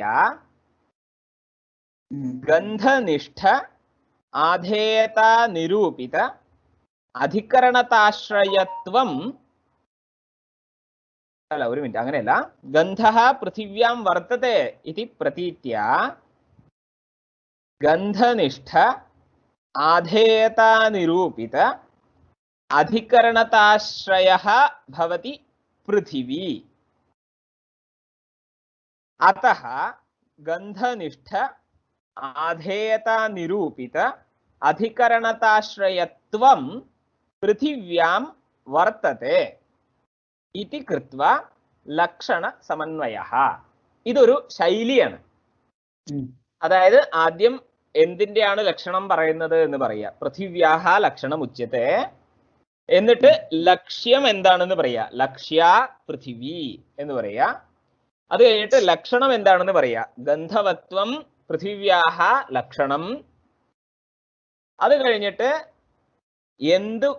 എന്താണ് ഗന്ധവത്വം എന്ന് പറഞ്ഞു കഴിഞ്ഞാൽ എന്താണ്? ഗന്ധനിഷ്ഠ ആധേയതാ നിരൂപിത അധികരണതാശ്രയത്വം എന്നാണ് അതിന്റെ അർത്ഥം. ഈ ഗന്ധം പൃഥിവിയിലുണ്ട് എന്ന് നമുക്ക് അറിയുന്നുണ്ട്, നമ്മൾ ഇന്ദ്രിയാദികൾ കൊണ്ട് അറിയുന്നുണ്ട്. അതുകൊണ്ട് ഇങ്ങനെ ഒരു ജ്ഞാനമുള്ളത് കൊണ്ട് ഈ ഗന്ധനിഷ്ഠ ആധേയതാ നിരൂപിതമായിട്ടുള്ള അധികരണതയുടെ ആശ്രയമാണ് പൃഥിവി. അങ്ങനെ ആശ്രയമാണ് പൃഥിവി എന്നുള്ളത് കൊണ്ട് ഇതി കൃത്വ ഗന്ധനിഷ്ഠ ആധേയതാ നിരൂപിത അധികരണതാശ്രയത്വം പൃഥിവിയിലുണ്ട്, പൃഥിവ്യാം വർത്തത്തെ ഇതി ലക്ഷണ സമന്വയഃ. എന്നിങ്ങനെ ലക്ഷണ സമന്വയം ചെയ്യാം. ഇതൊരു ശൈലിയാണ്. ഈ ശൈലിയില് എല്ലാ ലക്ഷണങ്ങളും പറയണം, പറയാൻ പറ്റും. അതാവുമ്പോ എന്താ സൗകര്യം എന്ന് വെച്ച് കഴിഞ്ഞാൽ നമുക്ക് പഠിക്കാനും കുറച്ച് സൗകര്യമുണ്ട്, ആ ഒരു കോൺസെപ്റ്റ് മനസ്സിൽ വെക്കാനും കുറച്ച് എളുപ്പമുണ്ട്. ഈ അംശം, ഈ ഒരു ശൈലി മഹേഷ് രട്ടൻ ഒരു ഓഡിയോ ആയിട്ട് എനിക്ക് അയച്ചു തന്നിട്ട് ഞാനത് നിങ്ങൾക്ക് ഷെയർ ചെയ്ത് തരാം, ഗ്രൂപ്പിൽ അയച്ചു തരാം. അതൊന്ന് എന്താ പറയാ, കാണാണ്ട് പഠിച്ചാലും വിരോധമില്ല, ഒന്ന് എഴുതി വെച്ചാൽ നല്ലത്. അതായത് ലക്ഷണം കാണാണ്ട് പഠിക്കുക എന്നല്ല കേട്ടോ, ആ ഒരു ശൈലി അതെങ്ങനെയാണ്, ഒരു ലക്ഷണം, ഒരു ലക്ഷ്യം, ഒരു വസ്തുവിന്റെ ലക്ഷണം പറഞ്ഞ് ആ ലക്ഷണം എങ്ങനെയാണ് ലക്ഷ്യത്തില് സമന്വയിപ്പിക്കേണ്ടത് എന്നുള്ള ആ ഒരു ശൈലി ഒന്ന് മനസ്സിലാക്കി വെക്കണം. എന്നിട്ട് ഈ ശൈലിയില് ബാക്കിയുള്ള രണ്ടെണ്ണം, എന്ത്, ജലവും തേജസ്സും എന്നെ പറഞ്ഞു കേൾപ്പിക്കണം. അതിപ്പോ അത്ര വലിയ ബുദ്ധിമുട്ടുള്ള സാധനം അല്ല എന്നുള്ളതുകൊണ്ട് നാളെ കേൾപ്പിച്ചാൽ മതി. നാളെ അപ്പൊ ഇന്ന് നമുക്ക് 3 ലക്ഷണം നമ്മൾ നോക്കിയിട്ടുണ്ട്. അയ്യോ ഇത് ടുഗദർ മോഡ് അപ്പൊ 3 ലക്ഷണം നോക്കിയിട്ടുണ്ട്. അത് എന്താ സാധനങ്ങൾ എന്ന് നാളെ എനിക്ക് എന്നെ ഒരാൾ പറഞ്ഞു കേൾപ്പിക്കണം. ആരായാലും വിരോധമില്ല. ഞാൻ പറയണ ആളെ എന്നെ കേൾപ്പിക്കണം. അത്ര ഞാൻ പറയില്ല. ഓക്കെ നിർത്തല്ലേ ഇന്ന്? ഇനി ഇത്രയും മതിയല്ലോ. നാളെ നമുക്ക് വായുവിന്റെ ലക്ഷണം നോക്കാം. അത് കുറച്ച് വിസ്തരിച്ച് നോക്കണം. നിങ്ങൾക്ക് വശമില്ലാത്തൊരു ഭാഗം കൂടിയാണ്. 2 ദളം വരും. ഇത്രയും നേരം നമ്മൾ ഒരൊറ്റ ധർമ്മേ പറഞ്ഞിട്ടുള്ളൂ. ഇനി 2 ധർമ്മങ്ങൾ പറയാൻ പോവാണ്. 2, 3 ഒക്കെ ആയിട്ട് കിടക്കും. ഇനി മുകളിലേക്ക് കിടക്കാൻ പോവാണ്. അപ്പൊ അത്രയേ ഉള്ളൂ. വിധായ ഹൃദി വിശ്വേശം വിധായ ഗുരുവന്ദനം ബാലാനാം സുഖബോധായ ക്രിയത്തെ തർക്കസംഗ്രഹ.